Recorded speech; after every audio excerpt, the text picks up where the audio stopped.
시청자 여러분 안녕하십니까? 뉴스9 윤정호입니다. 연휴 기분 좀 나시는지요?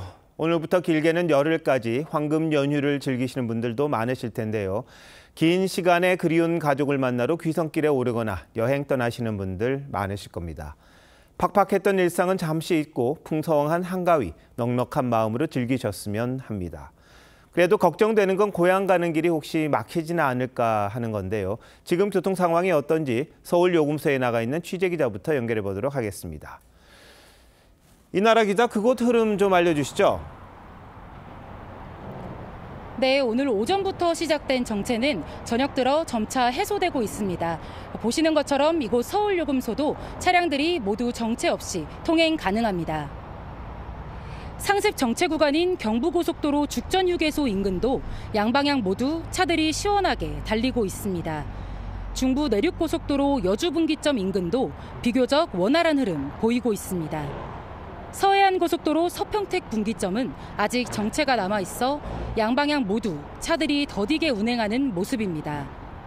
새벽부터 시작된 고속도로 정체는 오전 11시에서 낮 12시 사이 정점을 찍으면서 한때 서울에서 부산까지 7시간 50분이 걸리기도 했습니다. 지금 서울에서 출발하면 부산까지 4시간 30분, 광주까지 3시간 20분이 걸립니다. 강릉까지는 2시간 40분이 걸릴 것으로 예상됩니다.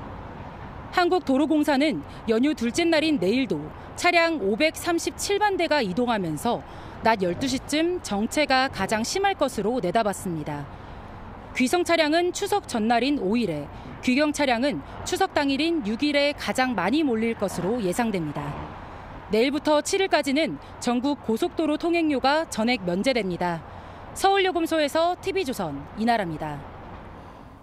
고속도로 귀성 행렬만큼 공항도 북적였습니다. 오늘 하루 인천공항은 24만 명에 육박하는 여행객이 이용해 하루 평균 역대 최대치를 기록했습니다. 지금은 어떤지 인천공항으로도 가봅니다. 장혁수 기자, 아직도 공항이 북적이고 있습니까? 네, 저는 인천공항 1터미널 출국장에 나와 있습니다. 오후 7시 이후에 출발하는 항공편이 줄어들면서 보시는 것처럼 지금은 다소 한산해진 모습입니다. 지금 10시 비행인데 조금 일찍 와서 준비하고 있습니다. 딱히 불편함은 없었던 것 같아요. 인천공항은 오늘 하루에만 23만 9천 명이 이용했습니다. 하루 평균 이용객으로는 역대 최대입니다. 추석 연휴를 이용해 해외로 떠나는 국내 여행객과 국경절을 맞아 한국을 찾은 중국인 관광객까지 겹쳐 오전에는 다소 혼잡했습니다. 환경미화원과 카트 노동자 등 공항 자회사 노동자들의 파업 여파도 곳곳에서 엿보였습니다. 카트가 정리되지 않은 채 길목을 막기도 했고 쓰레기가 제때 수거되지 않아 쓰레기통이 넘치기도 했습니다. 하지만 우려했던 대란은 없었습니다. 보안검색 요원들이 추가 근무를 하지 않는 방식으로 파업을 하려다가 막판에 철회하면서 가장 붐볐던 아침 시간에도 보안검색에 15분 정도가 걸렸습니다. 인천공항공사 측은 출국 3시간 전에만 도착하면 넉넉한 상황이라며 차를 주차하다 탑승 시간을 놓치는 경우가 있는 만큼 가급적 대중교통을 이용해달라고 당부했습니다. 지금까지 인천국제공항에서 TV조선 장혁수입니다. 섬으로 들어가는 여객선도 귀성객들로 만석이었습니다. 긴 연휴 덕에 백기를 오가는 여객선 편수와 이용객도 예년에 비해 늘어날 걸로 예상되는데요. 울릉도는 사정이 좀 다릅니다. 선사의 적자와 안전 문제로 인해 일부 구간 백길이 막힌 겁니다. 어떻게 된 일인지 김동영 기자가 취재했습니다. 귀성객들이 양손 가득 선물 꾸러미를 들고 여객선에 오릅니다. 오랜만에 할머니, 할아버지를 만나러 가는 남매는 한복까지 차려입었습니다.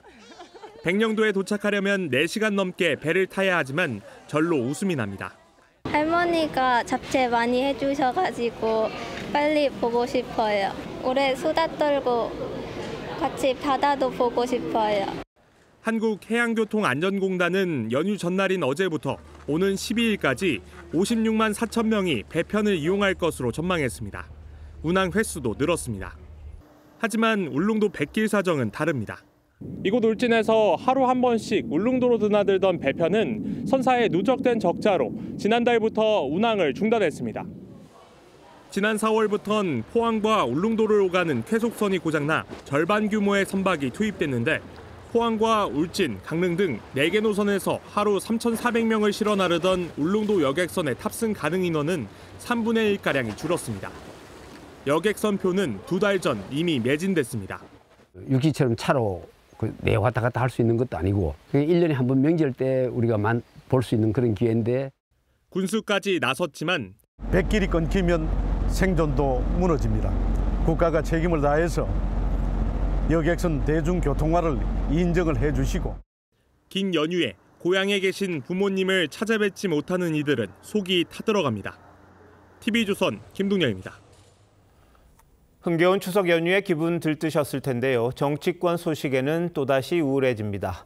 특히 연휴 전날 경찰이 갑작스럽게 이진숙 전 방통위원장을 전격적으로 체포하면서 전국이 더 얼어붙었습니다. 여당은 임기가 보장된 방통위원장을 조직을 없애면서까지 쫓아내고 경찰이 이틀 만에 수갑을 채워 체포했다고 크게 반발했습니다. 변호인은 이 전 위원장이 울분을 토로하며 밤잠을 설쳤다고 전했는데요. 내일은 이 전 위원장이 청구한 체포 적부심이 열립니다. 이 전 위원장이 갇혀있는 영등포 경찰서에 취재기자 나가 있습니다. 이명 기자, 이 전 위원장 오늘 조사 받았습니까? 네, 경찰은 오전 10시부터 저녁 6시까지 이진숙 전 방통위원장을 강도 높게 조사했습니다. 이 전 위원장은 조사가 끝난 뒤 경찰서 지하에 있는 유치장에 다시 수감됐습니다. 경찰은 이 전 위원장을 국가공무원법과 공직선거법을 위반한 혐의로 수사 중입니다. 지난해 이 전 위원장이 유튜브에서 방통위가 기능이 정지된 것은 민주당 탓이라고 한 발언이 국가공무원임에도 선거에 개입하고 정치운동을 한 것이 아닌지 조사 중인 겁니다. 하지만 이 전 위원장 측은 방통위를 정상화시켜달라 호소한 것일 뿐이라면서 이 전 위원장이 황당함과 울분으로 밤새 한숨도 못 잤다고 전했습니다. 내일 체포 적부심은 어떻게 진행이 됩니까? 네, 법원은 내일 오후 3시 이 전 위원장 체포가 정당했는지 판단하는 체포 적부심을 엽니다. 이 전 위원장 측 변호인이 오늘 오전 9시 반쯤 서울 남부지법에 체포 적부심을 청구해 내일로 기일이 잡힌 겁니다. 재판은 비공개로 진행되는데 이르면 내일 밤 결과가 나올 것으로 보입니다. 법원이 만약 체포 적부심을 기각할 경우 이 전 위원장은 구금된 채 추가 조사를 받게 됩니다. 경찰은 조사가 끝나면 구속영장 신청 여부를 검토할 걸로 보입니다. 하지만 법원이 체포 적부심을 인용할 경우 이 전 위원장은 즉시 석방되고 경찰은 수사 동력에 큰 타격을 입을 수 있습니다. 영등포 경찰서에서 TV조선 이미원입니다. 체포 사유를 두고 경찰과 이진숙 전 방통위원장 측 주장 계속 엇갈리고 있습니다. 경찰은 한 달 넘게 6번이나 소환을 요청했는데 응하지 않아서 체포했다는 거고 이 전 위원장 측은 경찰이 엉터리 증거를 내서 영장을 발부받았다며 고발까지 검토 중입니다. 이어서 신정원 기자입니다. 이진숙 전 방송통신위원장이 수갑 찬 손을 흔들며 반발합니다. 부패 출석하느라고 영등포 경찰서 못 온 걸 가지고 이제 저한테 지금 이렇게 수갑을 채우고 있습니다, 여러분.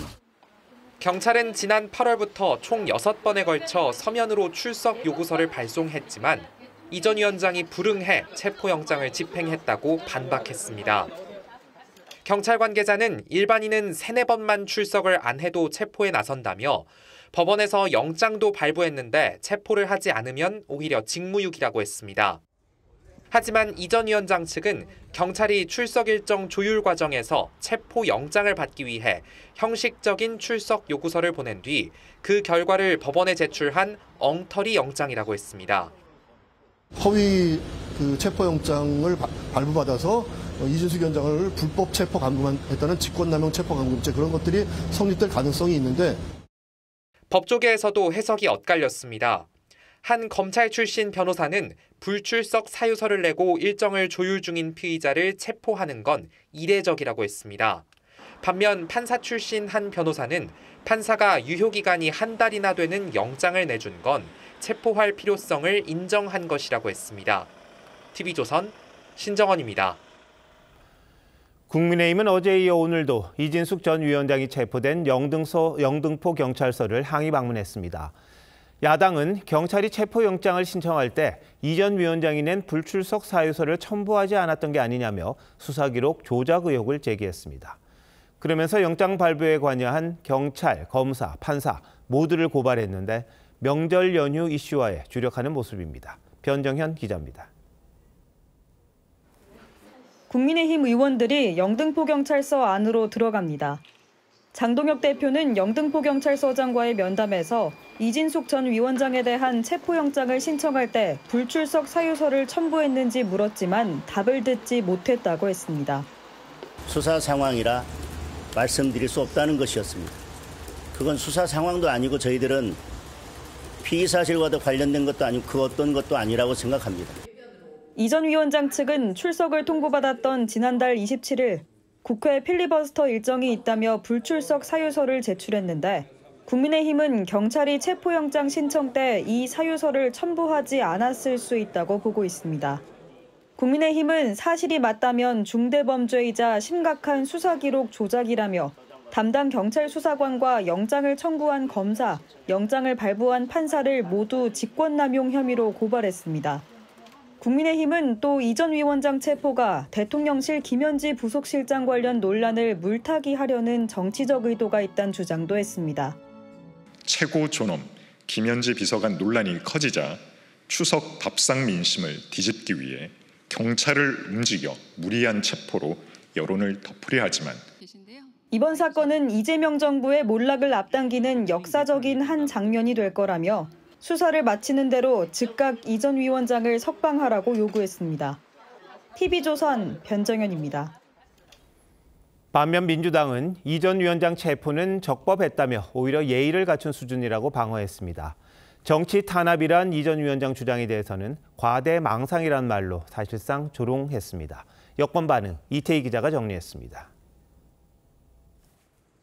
민주당은 이진숙 전 위원장 체포는 경찰 혼자 한 게 아니라 검찰과 법원이 함께 판단한 거라며 불법성을 문제 삼은 국민의힘 주장은 앞뒤가 맞지 않는다고 반박했습니다. 두세 차례 출석 요구로도 체포영장이 청구된 사례가 많다며 6차례 출석을 요구한 건 오히려 예의를 갖춘 것이라고 했습니다. 정식으로 요구서를 보낸 것도 3번이었어요. 굉장히 예의를 갖춘 거죠. 다른 사람들에 비하면. 수갑이 채워진 이 전 위원장이 손을 들어 보인 데 대해선 선거 출마를 노린 정치적 퍼포먼스라고 했습니다. 자신을 내쫓기 위해 방송통신위원회를 폐지했다는 주장은 망상이라고도 했습니다. 빨리 본인 신분을 좀 자각했으면 좋겠어요. 어떻게 이진숙 하나를 내보내려고 만들겠습니까? 예. 과대망상증 환자 같아요. 박지원 의원은 추석 밥상에 김현지 부속실장 논란 대신 이 전 위원장 체포를 올리기 위한 거란 야당 주장을 반박하며 이 전 위원장을 향해 조용히 경찰 조사에 협조하라고 촉구했습니다. TV조선 이태희입니다. 이 전 위원장은 그동안 여권과 꾸준히 대립하면서 몸집을 키웠습니다. 특히 여권이 법까지 바꿔가며 자리에서 물러나게 하면서 이 전 위원장의 급을 상당히 높여줬다는 분석도 있었습니다. 이런 상황에서 경찰의 수갑 체포가 이 전 위원장의 정치적 위상에 결정적인 도움을 줬다고 정치권이 보고 있습니다. 왜 이렇게 이 전 위원장과 여권이 신경전을 펼쳤던 건지 조성호 기자가 돌아봤습니다. 이진숙 전 위원장은 지난해 인사청문회부터 이른바 법인카드 논란으로 민주당과 설전을 주고받았습니다. 일단 긁어놓자. 아니에요? 정말 그런 식으로 모욕하지 마십시오. 유례가 드문 사흘간의 청문회를 거쳤지만 이사선임 안건을 의결한 걸 문제 삼은 민주당 주도로 취임 이틀 만에 탄핵 소추됐습니다. 탄핵안이 헌재에서 기각돼 직무에 복귀한 뒤엔 민주당과의 신경전은 더 잦아졌습니다.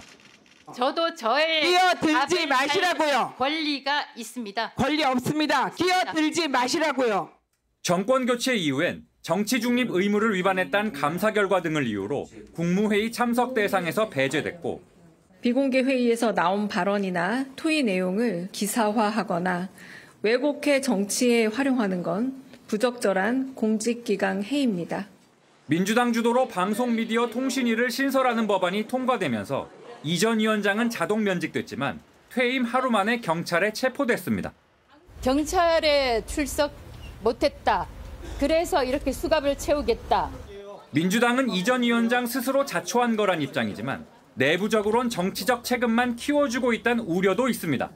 아무것도 아닌 사람이 이렇게 하는데 이렇게 키워주는 꼴이 돼버리잖아요. 그래서 저는 경찰이 부적절했다. 이재명 대통령을 지지해온 정규재 전 한국경제신문 주필도 이 전 위원장 체포를 두고 벌거벗은 횡포, 권력기관의 행패라고 비판했습니다. TV조선 조성호입니다. 보신 것처럼 경찰의 이진숙 전 위원장 체포가 연일 논란입니다. 이 전 위원장 측은 체포뿐만 아니라 경찰이 수갑을 채운 것도 부당하다는 주장을 펴고 있는데요. 수갑 착용 기준이 따로 있는 건지 적절한 처사였던 건지 신유만 기자와 따져보겠습니다. 신 기자, 수사기관은 언제 수갑을 채울 수 있습니까? 각종 법규들이 수갑을 사용할 수 있는 상황과 그 한계를 규정하고 있습니다. 현행범이거나 사형, 무기 또는 3년 이상의 징역에 해당하는 죄를 지은 범인의 체포 또는 도주 방지를 위해서 쓸 수 있다는 법이 있고요. 경찰청 규칙에 보면 도주, 폭행, 소요, 자해 등의 위험이 있다고 판단하면 또 수갑을 채울 수 있습니다. 이 전 위원장이 체포 당시에 위에 해당하는 행위를 했는지는 변호인도 경찰도 아직 밝히지 않고 있습니다. 도망간다고 하든가 그럴 때는 완력으로 체포술로 체포하면 되죠. 그냥 말로만 저항을 하고 본인의 의사 표시를 강력하게 하는 것에 그쳤다고 만약에 전제하면 수갑 사용까지 할 필요는 없던 거죠. 경찰은 지금 규칙대로 했다 이런 입장이잖아요. 그런데 이 전 위원장에게는 어떤 경우가 적용됐길래 수갑을 채운 걸까요?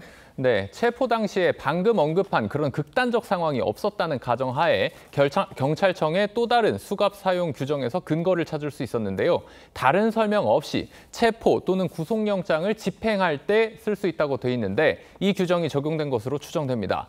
필요한 때 최소한의 범위 안에서라는 경찰관 판단에 맡기는 조건이 붙어 있긴 하지만 사실상 제한이 없다고 볼 수 있습니다.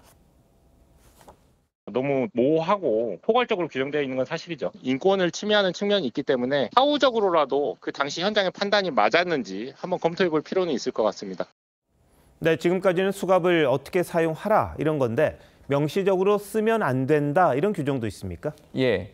경찰청 범죄수사규칙 제73조는 조사가 진행 중일 때는 수갑과 포승줄을 해제해야 한다고 규정합니다. 수갑 등의 사용 지침에도 유치장 내 조사실을 포함한 경찰관서 내에서 조사를 하고 있을 때는 수갑을 벗어야 한다고 돼 있습니다.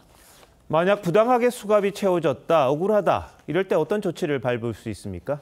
경찰을 상대로 직권남용의 죄를 묻는 소송을 제기할 수 있고요. 위법 부당한 처분을 받았다며 국가인권위원회에 진정을 넣을 수도 있습니다. 실제로 지난해 남해 감나무에서 감을 따다 체포된 할머니에게 경찰이 수갑을 채웠다가 인권위 진정이 들어간 일이 있었는데요. 인권위는 도주나 자해, 폭력성의 징후가 없었는데도 수갑을 썼다며 해당 경찰서 직원 전원에게 수갑 사용 교육을 다시 시키라고 권고했습니다.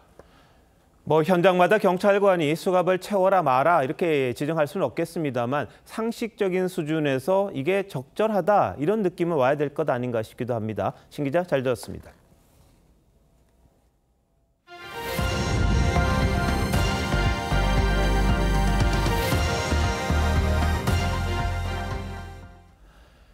국가정보자원 관련 화재로 마비된 국가전산망 복구 작업을 담당하던 행정안전부 직원이 숨졌습니다. 정부 세종총사에서 일어난 일인데요. 전산망 복구율이 18%에 그친 상황에서 악재가 터지자 행정안전부는 침통한 분위기입니다. 김준석 기자가 왜 이런 일이 일어난 건지 취재했습니다. 건물 화단에 유리 파편이 널브러져 있습니다. 청사 내부엔 경찰의 출입 통제선이 설치됐습니다. 오늘 오전 10시 50분쯤 정부 세종청사에서 50대 남성이 숨진 채 발견됐습니다. 행안부 소속 팀장급 직원으로 지난 26일 발생한 국정자원 대전 본원 화재와 관련해 전산망 복구 업무를 총괄해온 것으로 알려졌습니다. 추석 연휴에도 출근했는데 건물 15층 야외 공간에선 남성의 휴대전화가 발견됐습니다. 특별히 나온 건 없어요. 아직 현재 수사 중에 있으니까 지금 나머지는 좀 확인해봐야 될 것 같아요. 다만 경찰은 숨진 남성이 국정자원 화재 관련 수사를 받은 적이 없고 수사 대상도 아니었다고 밝혔습니다. 화재 발생 8일째지만 복구 작업의 속도가 나지 않는 상황에서 담당 직원까지 목숨을 잃으면서 행안부는 당혹감을 감추지 못했습니다. 직원분들은 좀 굉장히 당황스러운, 좀 좋지 않은 상태다 정도로 해야 될 것 같습니다. 긴급 공지를 통해 삼가 고인의 명복을 빈다며 사고 수습에 최선을 다하겠다고 밝혔습니다. 행안부는 오후 2시로 예정했던 중앙대책본부 화재 관련 브리핑을 취소하고 윤호중 장관을 중심으로 대책 마련에 나섰습니다. 김민석 총리와 강훈식 대통령 비서실장 등도 고인의 빈소를 찾아 애도의 뜻을 전했습니다. TV조선 김준석입니다. 공무원 사망에 정치권은 일제히 애도를 표하면서도 책임을 놓고 온종일 공방을 벌였습니다. 특히 국민의힘은 국가정보관리원 화재 수습 와중에 이재명 대통령이 한 방송사의 예능 프로그램을 녹화했다며 그게 적절한 행동이었냐고 비판했습니다. 대통령실은 국가적 위기 사태를 정쟁에 활용한다고 유감을 나타내며 일부 주장에 대해선 법적 조치를 예고했습니다. 최민식 기자가 자세히 보도합니다. 국민의힘은 숨진 행안부 공무원의 명복을 빌면서도 이재명 대통령이 어제 수석보좌관 회의 때 했던 말을 지적했습니다. 공직자가 솔직히 휴일이 어디 있습니까?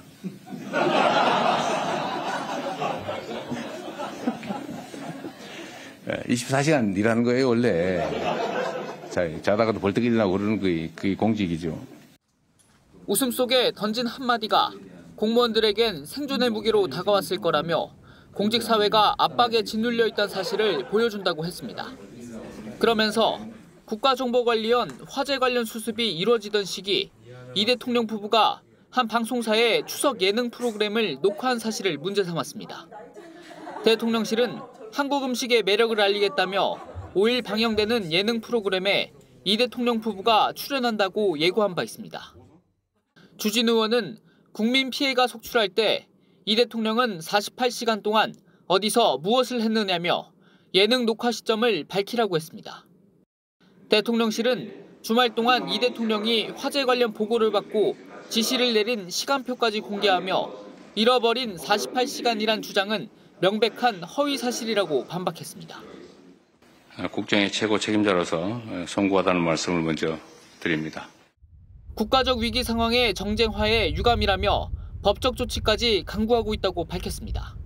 다만 대통령실은 대통령이 언제 해당 예능 프로그램을 녹화했는지는 공개하지 않았습니다. TV조선 최민식입니다. 특검에 파견된 검사들이 연이어 검찰청 폐지에 항의하는 집단 행동을 보이자 범 여권에선 강경 발언이 잇따랐습니다. 주동자를 가려내 책임을 물어야 한다는 주장까지 나왔습니다. 다만 좀 더 지켜보겠다는 반응도 있었는데 특검 수사가 진행돼야 하는 상황을 고려한 걸로 보입니다. 고승현 기자입니다. 내란 특검 파견 검사 7명이 윤석열 전 대통령 재판에서 검은 넥타이를 맨 것과 관련해 민주당은 검은 넥타이의 의미를 알기 때문에 평상시 하고 다니지 않는다며 집단 행동이라고 규정했습니다. 한 명도 아니고 같은 법정에 출석하는 모든 검사가 동일하게 했다. 이것은 집단적 의사표시다. 김건희 특검 파견 검사 전원이 원대 복귀를 요청한 데 이어 내란 특검 검사들까지 검찰청 폐지에 반대하는 걸로 해석되는 행동에 나서자 주동자를 찾아내 책임을 물어야 한다는 말도 나왔습니다. 버르장머리를 고쳐놓지 않으면 다른 특검으로 이렇게 슬금슬금 금을 밟을까 말까 해볼까 이렇게 갈 수 있어요. 주동자만큼은 반드시 가려내서 책임을 물어야 돼요. 소위 검찰개혁에 대한 반발 확산을 막아야 한다는 겁니다. 집단 반발을 밥그릇 싸움으로 치부하는 반응도 나왔습니다. 마치 자기 밥그릇 뺏기기 싫다. 아니면 이런 식으로 투정 부리듯이 반발하고 이런 거는 자중자애하는 게 맞고요. 앞서 당 3대 특검 대응특위는 김건희 특검 검사들의 행동을 집단 항명으로 규정하고 형사처벌의 대상이 될 수 있다고 경고한 바 있는데 특위의 한 의원은 아직은 선을 넘지 않은 걸로 본다며 파견 검사들 움직임을 지켜보는 상황이라고 했습니다. 특검 수사 자체가 지체되는 상황을 염두에 둔 걸로 해석됩니다. TV조선 고승현입니다. 이재명 대통령이 검사가 기계적으로 상소한다며 제도 개선을 지시하자마자 민주당에서 검사의 상고를 제한하는 법이 발의됐죠. 재판을 받는 국민들의 손해가 크다는 이유인데 법조계에선 오히려 범죄자를 위한 법이라는 비판이 나오고 있습니다. 그 이유를 이광희 기자가 취재했습니다. 지난 2020년 1조 원대 투자 사기 라임 사태의 주범인 김봉현 전 회장은 검사 3명에게 1,000만 원짜리 술 접대를 했다고 폭로했습니다. 라임 검사 정보 외에 또 어떤 로비 하셨습니까? 당시 1, 2심 법원은 술값을 참석자 수로 나누면 1인당 93만 원이라며 청탁금지법 위반 무죄를 선고했습니다. 하지만 대법원은 술자리에 머문 시간에 비례해 액수를 계산해야 한다며 유죄 취지로 파기환송했습니다. 그제 여당 의원 11명이 발의한 검찰 상고 제한법이 실제로 있었다면 무죄가 됐을 사건입니다. 지난 1월에도 대법원은 헬로윈 참사 희생자를 성적으로 모욕한 남성에게 무죄를 선고한 1, 2심을 뒤집고 추모 대상에 대한 반사회적 행위라며 유죄 취지로 파기환송했습니다. 법조계에선 검찰 상고 제한은 범죄 피해자가 아닌 범죄자를 위한 것이란 지적이 나옵니다. 무죄 받았다고 100% 무죄 확인된 거 아니고 유죄라고 해도 그 사람 100% 유죄인 거 아니잖아요. 세 번들 다툴 수 있는 피해자의 기회가 한 번 줄어드는 거죠. 1, 2심 무죄가 대법원에서 유죄로 뒤집힌 경우는 2.4% 정도지만 오류를 보완하는 역할은 결코 작지 않다는 지적이 나옵니다. TV조선 이광입니다. 이번 연휴에 KTX 예매한 분들 많죠. 혹시 시간이나 좌석을 바꾸다가 수수료 폭탄을 맞으셨는지요? 코레일이 지난 5월부터 출발 시간이 임박한 표를 반환하면 내야 하는 수수료를 2배가량 올렸습니다. 이른바 노쇼 방지 차원이라는데 승객 입장에서는 과도한 조치라는 비판도 나옵니다. 황정민 기자가 단독 취재했습니다. 열차 승차권을 취소할 경우 출발 시간이 얼마나 남았는지에 따라 수수료를 내야 합니다. 특히 주말이나 명절 기간엔 수수료가 높아져 기차 출발 전 3시간 이내에는 승차 요금의 최대 20%까지 부과됩니다. 제가 조금 전 코레일 앱으로 구매한 승차권입니다. 출발 시간을 바꾸고 싶은데 반환 수수료 12,000원을 내고 바꾸는 방법뿐입니다. 코레일은 여러 좌석을 한꺼번에 구매해뒀다 출발 직전 취소하는 걸 막겠다며 지난 5월부터 취소 수수료를 종전보다 최대 2배까지 올렸습니다.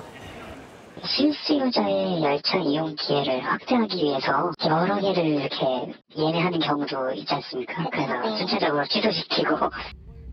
하지만 단순한 좌석 변경은 물론 입석표에서 갑자기 나온 좌석표로 바꾸려 해도 기존 표를 취소하고 새로 구매해야 해 수수료를 내야 합니다. 영화 티켓의 경우 표준 약관에 따라 20분 전까지 취소하면 전액 환불받을 수 있고 영화관에 따라 시작 직전까지 현장 취소가 가능합니다. 좌석을 잡게 돼서 앞에 입석 좌석을 잡았던 거를 취소를 했거든요. 1,700원이나 내게 돼서 조금 당황스럽긴 했어요. 코레일이 반환 수수료로 걷어들인 수익은 지난해에만 420억 원, 올해는 더 많을 걸로 예상됩니다. 반환 수수료 수입을 별도로 관리하고 또 이 돈을 승객의 서비스 개선에 사용되도록 개선해야 됩니다. 코레일 측은 수수료 수익 일부는 임산부 등을 위한 할인제도 재원으로 활용할 계획이라고 밝혔습니다. TV조선 황정민입니다. 국내 1위 K뷰티 업체인 CJ 올리브영은 외국인들에게도 인기를 끌며 매년 성장을 거듭하고 있습니다. 그런데 일부 영업점에서는 매출 실적을 채우려고 직원들에게 물건을 사도록 강요한 일이 있었다는 증언이 나왔습니다. 송병철 기자가 취재했습니다. 국내 1위 뷰티 앤 헬스 업체인 CJ 올리브영의 한 매장. 외국인들로 북적입니다.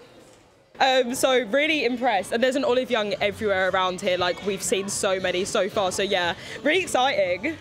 CJ 올리브영의 여러 지점에서 근무하다 최근 퇴직한 A 씨는 본사는 모를 수 있지만 현장에선 하루 매출 목표를 못 채우면 점장이 필요한 것 없냐며 직원들에게 구매를 압박했다고 털어놨습니다.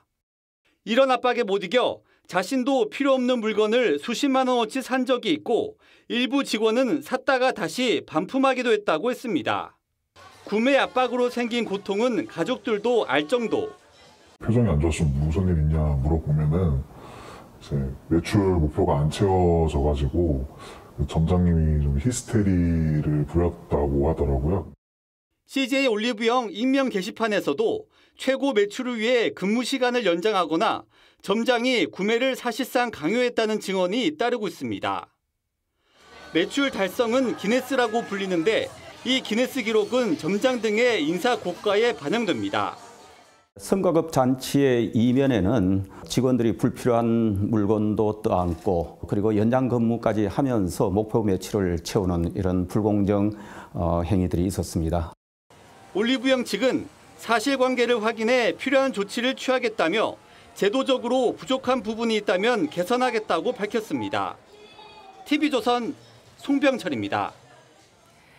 요새 먹거리 물가가 많이 올라서 차례상 차리기가 무섭다는 말도 나옵니다.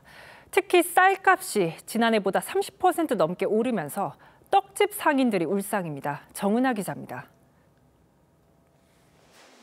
큰 떡집 안에서 사장님 혼자 연신 쌀을 씻습니다. 치솟는 쌀값에 한 푼이라도 비용을 줄이려고 내놓은 고육책입니다. 없죠. 사람을 못 쓰죠. 네, 혼자 하죠. 요즘은 이제 송편 하느라고 1시, 2시 이렇게 나와요. 송편 가격을 올리는 대신 이처럼 생산량을 절반으로 줄인 떡집도 있습니다. 떡값 못 올려요. 쌀값이 오르건 안 올리고 떡이 팔려야지 뭐 올든가 말던가 하지. 송편의 주재료인 쌀값은 6만 7천 원을 훌쩍 넘겨 지난해보다 31% 이상 올랐습니다. 인절미에 쓰이는 찹쌀도 63% 이상 급등했습니다. 하지만 떡은 조금만 가격이 올라도 소비량이 크게 줄어 가격을 올리기 쉽지 않다는 게 상인들의 얘기입니다. 지금 와보니까 얼마 전보다 많이 오른 것 같아가지고 특히 송편을 사는데 조금 많이 부담스러운 것 같아요. 추석 차례상에 오르는 다른 먹거리 물가도 들썩이고 있습니다. 쇠고기와 돼지고기 등 축산물 물가가 1년 전보다 5% 넘게 올랐고 고등어를 비롯한 수산물도 5% 이상 뛰었습니다. 올해 내내 오름세를 이어온 달걀은 3년 8개월 만에 가장 큰 폭으로 올랐습니다. 추석을 앞두고 껑충 뛴 밥상 물가가 소비자와 상인들의 마음을 무겁게 하고 있습니다. TV조선 정은하입니다. 이렇게 고공행진 중인 쌀값은 언제쯤 안정될까요? 요즘 농촌에선 쌀 수확이 한창인데 풍년이 예상되면서 쌀값이 잡힐 거란 관측이 나오고 있습니다. 윤수영 기자가 현장 취재했습니다. 넓게 펼쳐진 황금빛 논을 농기계가 힘차게 누빕니다. 5달 동안 정성껏 키운 벼는 즉석에서 수확과 탈곡을 거쳐 트럭으로 옮겨집니다. 지난달 22일부터 시작된 햅쌀 수확 현장입니다. 제가 서 있는 이곳 논 한 구획이 7,900제곱미터 정도 되는데요. 이곳에서만 약 4.8톤의 쌀을 수확할 수 있습니다. 올해는 일조량이 많고 병충해 피해도 적어 농민들은 벌써 풍년의 기대에 부풀었습니다. 올해가 풍년이라고 하는데 제가 직접 수확을 해보니까 작년보다는 많이 나와요. 햅쌀이 이제 쏟아져 나오니까 이제 추석 세고 나면은 모든 기계가 나와서 작업을 할 겁니다. 재배 면적 감소에도 정부가 예상하는 올해 쌀 생산량은 지난해와 거의 비슷한 357만 4천 톤. 수요를 고려하면 16만 톤이 초과 생산될 걸로 전망하고 있습니다. 지난해 초과 생산량 5만 6천 톤보다 3배 가까이 많아 햅쌀 수확이 본격화되는 이달 중순 이후 시중 쌀값이 안정을 되찾을 걸로 보고 있습니다. 현재 작황으로 봤을 때 평년작 이상으로 생산량이 될 것 같아서 현재의 벽값 및 쌀 가격보다는 안정적인 쌀값 형성이 될 것으로 이렇게 보입니다. 과잉 공급으로 쌀값이 급락할 가능성도 있는 만큼 정부는 추석 이후 시장 상황을 살펴 수급 대책을 논의하기로 했습니다. TV조선 윤수영입니다. 추석 선물로 인기가 많은 송이버섯 가격도 치솟고 있습니다. 기록적인 폭염이 이어진 데다 경북 지역은 산불 피해까지 겹친 탓입니다. 강원 양양 송이값은 추석 연휴 전 마지막 공판에서 1kg에 150만 원을 넘겼습니다. 이심철 기자가 취재했습니다. 산길을 따라 차로 30분을 달려도 보이는 가락은 새까맣게 타버린 소나무들 뿐입니다. 지금쯤이면 송이버섯이 한참 자라고 있어야 할 나무 밑엔 잡초만 무성합니다. 이 토양이 완전히 이 토양 미생물이 완전히 다 죽었잖아요. 여기서 송이가 발생된다 그건 말도 안 되는 소리고. 최고급 송이 산지로 꼽히던 경북 영덕은 지난 3월 영남 지역을 덮친 괴물 산불에 직격탄을 맞았습니다. 이 일대는 해마다 송이버섯 300kg을 수확하던 곳이었지만 올해는 단 한 뿌리도 찾을 수가 없습니다. 추석 되면 외지인들의 발걸음이 끊이지 않던 판매 점포들도 썰렁하기만 합니다. 예, 해마다 거의 뭐 한두 집 빼고는 다 찼어요. 근데 원래 처음으로 이렇게 첫날인데 다 안 찬 것 같아요. 한 유통상은 다른 지역에서 난 송이를 받아다 팔 정도라고 말합니다. 영덕 송이가 외부로 많이 나가고 하는데 단 1kg든 500g인가 가져가신 분들을 위해 가지고 외부의 거를 천상 어쩔 수 없이. 강원 지역도 올여름 기록적인 폭염에 송이 출하가 늦어지면서 가격이 천정부지로 치솟았습니다. 올여름에 또 비가 그렇게 많이 오진 않았어요. 습기도 좀 적었고 기온도 올라갔고 그러다 보니 송이 포자 형성이 좀 늦지요. 어제 공판에 나온 양양송이 1등급 가격은 킬로그램당 150만 원을 넘었습니다. TV조선 이심철입니다. 부모가 재산을 주는 대신 자식은 효도를 하는 이른바 효도계약서 작성이 늘고 있습니다. 하지만 효도라는 개념이 모호하다 보니 계약 효력을 놓고 갈등도 빈번하게 발생합니다. 그렇다면 효도계약서를 어떻게 쓰면 좋은지 허유하 기자가 알려드리겠습니다. 효도계약은 부모가 자녀에게 재산을 증여하면서 자녀가 부양이나 효도 의무를 부담하는 조건부 증여계약입니다. 자녀가 의무를 다하지 않으면 증여 재산을 돌려받을 수 있습니다. 부모 사망 시 효력이 발생하는 유언이나 유서 등과 달리 부모와 자식이 직접 맺는 계약이기 때문에 공증을 받지 않아도 됩니다. 다만 계약 내용이 구체적이어야 법적 효력을 인정받을 수 있습니다. 월 50만 원씩 부양료 또는 용돈을 지급한다. 또는 내가 치매 중증 환자가 됐을 경우에는 병원비를 부담하거나 그런 규정들을 그 계약서상에 둔다면 효력을 인정받을 수 있을 것이라고 생각합니다.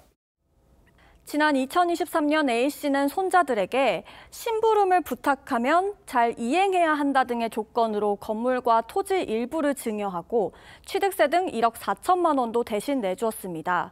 이후 손자들이 A씨의 연락을 받지 않고 가족 간 갈등까지 생기자 A씨는 다시 돌려달라고 소송을 냈습니다. 하지만 법원은 효도계약서에 기재된 심부름이 모호하다며 A씨의 청구를 기각했습니다. 반면 B씨는 효도계약서에 덕을 봤습니다.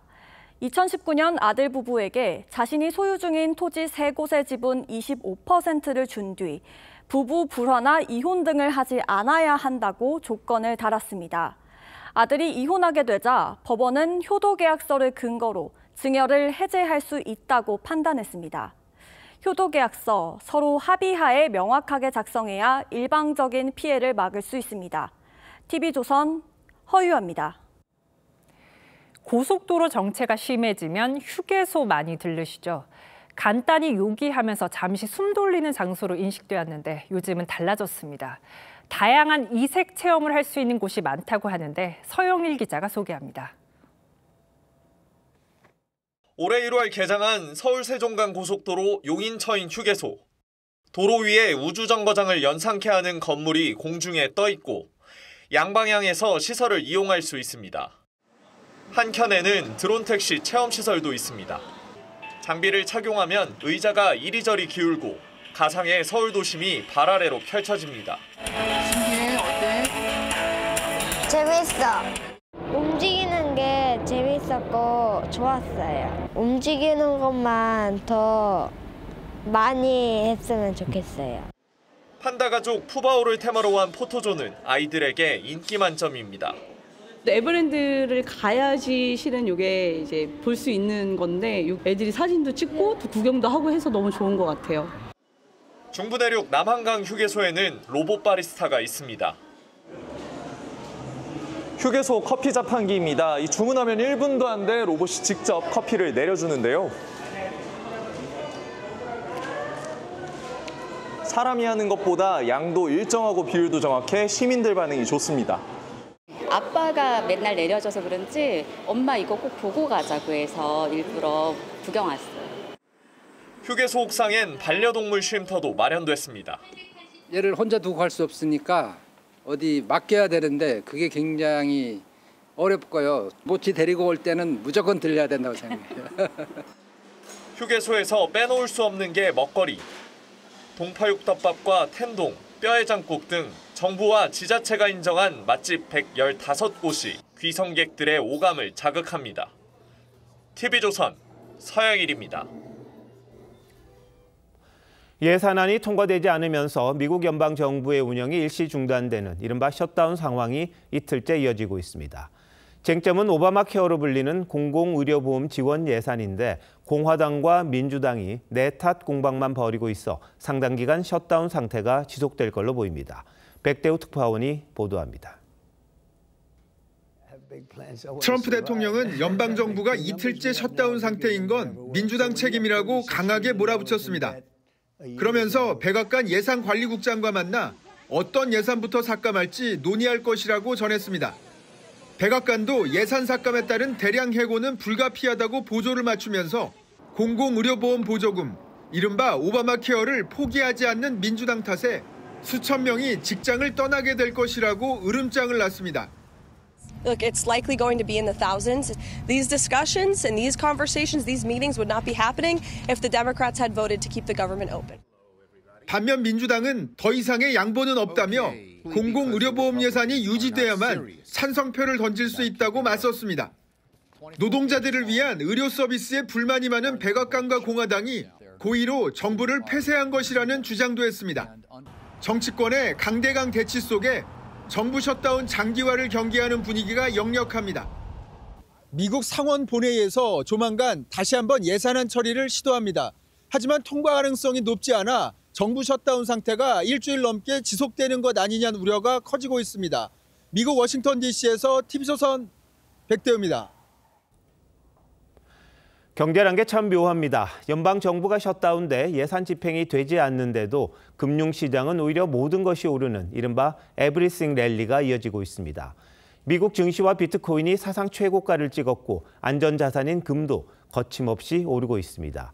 왜 이런 현상이 생기는 건지 이정연 기자가 설명합니다. 미 연방정부 업무가 정지된 지 이틀째, 금융시장은 오히려 환호했습니다. S&P 500과 나스닥, 다우 등 뉴욕 3대 지수는 모두 사상 최고치로 마감했습니다. 셧다운으로 고용과 소비가 위축될 수 있다는 우려가 고개를 들었지만 다른 한편으론 미 연준이 추가로 금리를 인하할 수 있다는 기대감을 키운 겁니다. They need to continue to go down to support the positive momentum that's baked into the S&P 500 now over 6,700 points. 비트코인도 2달 만에 12만 달러를 넘어서 역대 최고가를 갈아치웠습니다. JP모건은 비트코인이 금에 비해 저평가됐다며 비트코인이 연말에 16만 5천 달러까지 오를 거라고 전망했습니다. 연준이 금리 인하를 연기할 핑계가 더 이상 없어질 것이다 라는 관측들 때문에 자산시장이 다 같이 상승하면서 비트코인도 상승한 것으로 보이고요. 금리가 떨어지면 달러 가치도 하락하는 만큼 안전자산인 금으로는 투자금이 몰리고 있습니다. 금 선물 가격은 온스당 3,900달러를 넘기며 연초보다 45% 가까이 치솟았습니다. 다만 모건 스탠리는 이미 증시가 7회 말쯤 와 있다며 과열을 경고했습니다. TV조선 이정현입니다. 60세 이상 어르신들이 직접 담근 간장과 된장을 파는 전통 장 카페가 있습니다. 정부의 노인 일자리 사업으로 문을 연 카페인데 연매출 1억 원을 돌파할 정도로 큰 인기입니다. 임서인 기자가 다녀왔습니다. 건물 옥상에 장독 100여 개가 늘어섰습니다. 2월달에 장을 담았는데 여기다 위에 다시마를 깔아. 수락관 나인 같은 100발의 어르신이 된장을 퍼올립니다. 할머니 장금이 20명이 직접 담가 1년간 보살펴온 전통 장입니다. 노인 일자리 사업으로 시작된 이 전통 장 카페에선 수제 과일청 음료도 팝니다. 온라인 쇼핑몰로 판로를 넓히면서 작년엔 연매출 1억 원을 돌파했습니다. 이게 상품화돼가지고 선물용으로 전국으로 나가기 때문에 아주 굉장히 보람을 느끼죠. 참가자들은 매주 8시간 일하며 35만 원가량 월급을 받습니다. 어르신들이 만든 추석용 선물 세트 2,000개는 이미 2주 전에 완판되기도 했습니다. 무엇보다 이를 통해 활력을 되찾은 게 가장 큰 수확입니다. 여러분들하고 이제 어우러져서 즐기면서 하는 것 같아. 노인 일자리는 2014년 31만 개에서 올해 109만 개로 늘었지만 대부분은 단순 노무에 머물러 있습니다. 대부분 세대의 어르신들은 좀 더 전문적인 역량을 발휘할 수 있는 그런 일자리들을 원하시고 계십니다. 복지부는 전통 장카페 같은 양질의 일자리를 늘려 2030년 노인 일자리를 130만 개 공급하겠다고 밝혔습니다. TV조선 임서인입니다. 최근 아시아에서 시작된 청년층 시위가 아프리카와 남미로까지 번지고 있습니다. 기득권의 부패와 경제 불평등에 반발하며 거리로 뛰쳐나온 건데 SNS를 통해 뭉치고 있습니다. 이루라 기자가 보도합니다. 북아프리카 모로코 도심. 분노한 청년들이 무장 경찰을 향해 돌을 던지고 정부 차량을 뒤집습니다. 정부의 2030년 월드컵 예산 집중 투입을 비판하며 시작된 청년 시위가 엿새째 이어지며 최소 3명이 숨지고 300명 이상이 다쳤습니다. 인도양의 섬나라 마다가스카르에서도 잦은 단수와 단전에 분노한 청년 세대가 거리로 뛰쳐나왔습니다.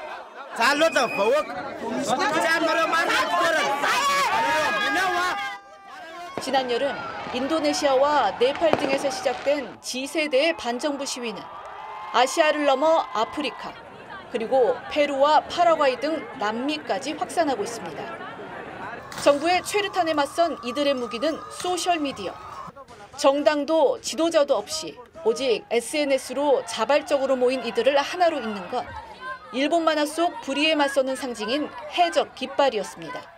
La bandera se ha visto no solamente acá, sino como ya mencionas, en Nepal, en Indonesia, que son donde se ha visto más que todo las marchas de nuestra generación. 청년층의 시위로 네팔에선 총리가 사임하고 마다가스카르에선 대통령이 정부 해산 조치를 내렸습니다. 불평등, 빈곤을 구조적 문제로 인식하는 G세대들의 반란이 들불처럼 번지고 있습니다. TV조선 이루라입니다.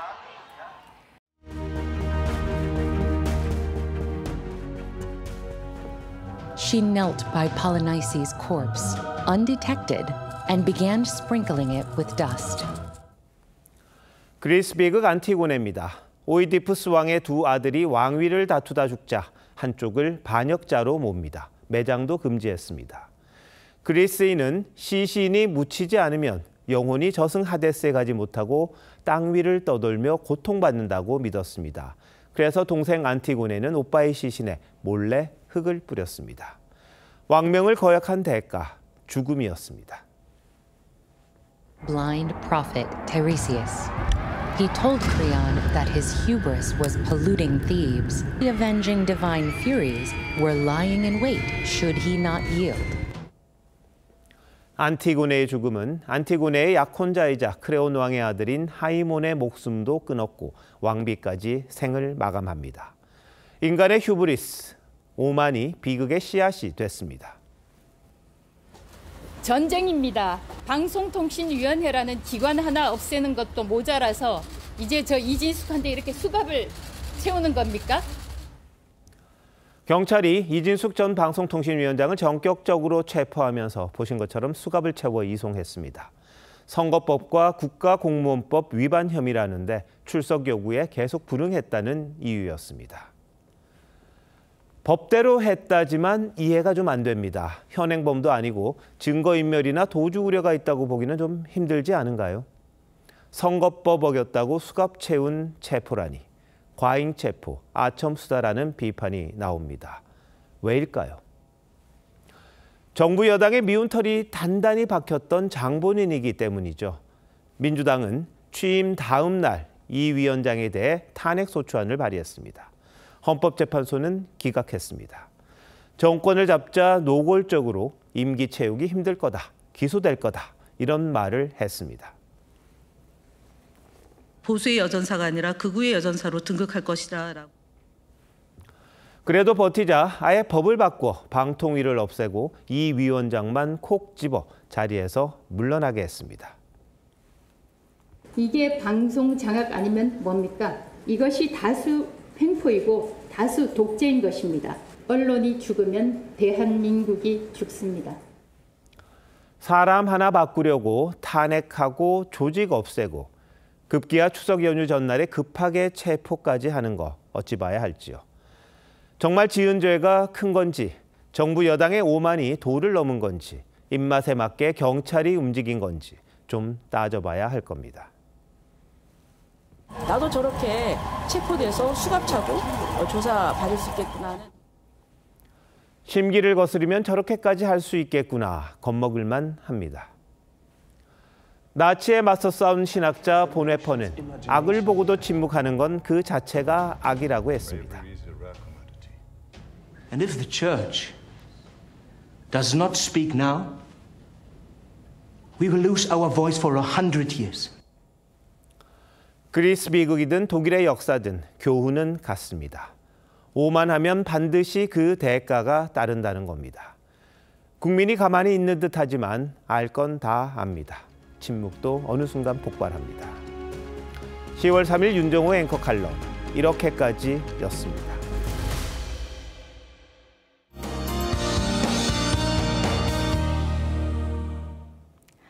연휴 첫날인 오늘 궂은 날씨 속 귀성 행렬이 시작됐습니다. 연휴 둘째 날인 내일은 오늘에 비해 비의 양이 적겠고 종일 내리기보다는 오락가락 이어질 텐데요. 내일까지 제주는 10에서 60mm, 남해안은 5에서 40mm, 그 밖의 지역은 5에서 20mm의 비가 더 내리겠습니다. 내일 전국 하늘 표정은 대체로 흐리겠습니다. 강원 산지는 모레까지 짙은 안개가 끼겠고요. 새벽까지 제주도와 전남 해안은 강풍이 불겠습니다. 내일 아침 기온 대부분 20도 안팎으로 오늘과 비슷하게 시작하겠습니다. 종일 선선했던 오늘과 달리 내일 한낮 기온은 껑충 올라 일교차가 클 텐데요. 낮 최고 서울이 27도, 대전 26도, 부산 28도 보이겠습니다. 앞으로 연휴 동안 일요일에도 전국 대부분 지역에 약한 비가 내리겠고요. 추석 당일과 다음 날에도 중부지방과 경북에 비 예보가 들었습니다. 날씨였습니다. 10월 3일 금요일 뉴스9 마칩니다. 시청해 주셔서 고맙습니다.